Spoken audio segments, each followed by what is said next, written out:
নমস্কার বন্ধুরা, চলে এসেছি একটা নতুন ভিডিও নিয়ে। তো আজকের রেসিপি হচ্ছে চিকেন সাটে। তো এখানে দেখতেই পাচ্ছ মাংসটাকে ভালো করে ধুয়ে রাখা হয়েছে, আর এখানে হচ্ছে পেঁয়াজ কুচি, এখানে আছে গাজর কুচি, আর এখানে আছে ক্যাপসিকাম কুচি। মানে যেভাবে চিকেন সাটের জন্য কাটা হয় তেমনভাবে কাটা রাখা আছে। এবার এখানে ছিল হচ্ছে টক দই, আর এখানে ছিল পেঁয়াজ কুচি, এখানে লঙ্কা কুচি, তারপরে আদা কুচি, রসুন কুচি, যেমনটা আর কি লাগে সব সুন্দর করে আমরা কেটে কুটে রেখেছি। তো তোমাদের সাথে এই ভিডিওটা আজকে শেয়ার করব, তো অবশ্যই আমাদেরকে কমেন্ট করে জানিও যে কেমন হয়েছে। তো এখানে ছিল মশলা পেস্ট করা, তো এখানে মাংসটা দিয়ে তারপরে ভালো করে মশলাটাকে আমরা ম্যারিনেট করে নেব। তো দেখতে থাকো, এখানে দিয়ে দিয়েছি লবণ,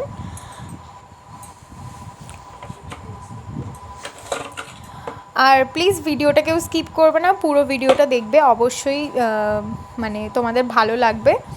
তো এখানে দিয়ে দিয়েছি হলুদ গুঁড়ো। তো একে একে মশলাগুলো দিয়ে দিচ্ছি আমরা।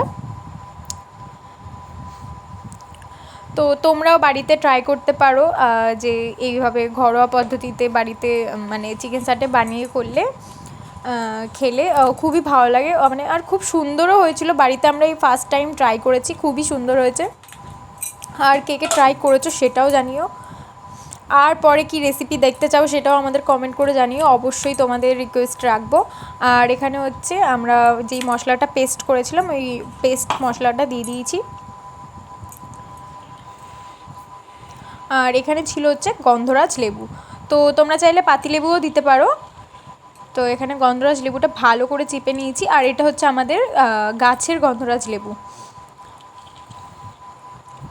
তো তারপরে মানে মাংসটাকে মশলাটা দিয়ে ভালো করে ম্যারিনেট করে রেখে দিতে হবে।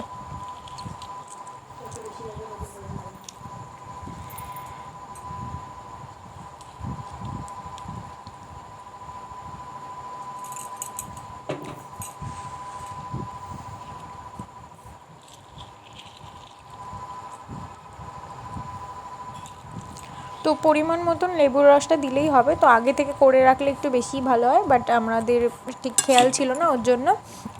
তো এবারে ভালো করে মাংসটাকে ম্যারিনেট করে নেব, মশলাটাকে দিয়ে ম্যারিনেট করে রাখলে আর কি মাংসটা একটু নরম হবে।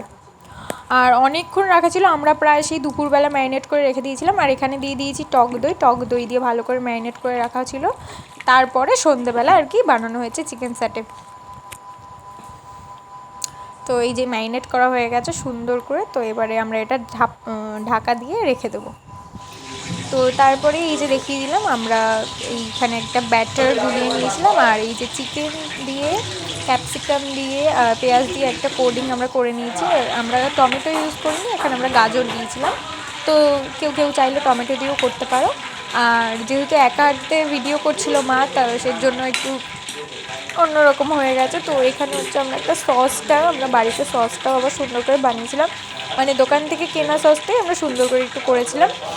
তো এই যে হয়ে গেছে আমাদের চিকেন সাটে রেডি। তো অবশ্যই বলো ভিডিওটা কেমন হয়েছে।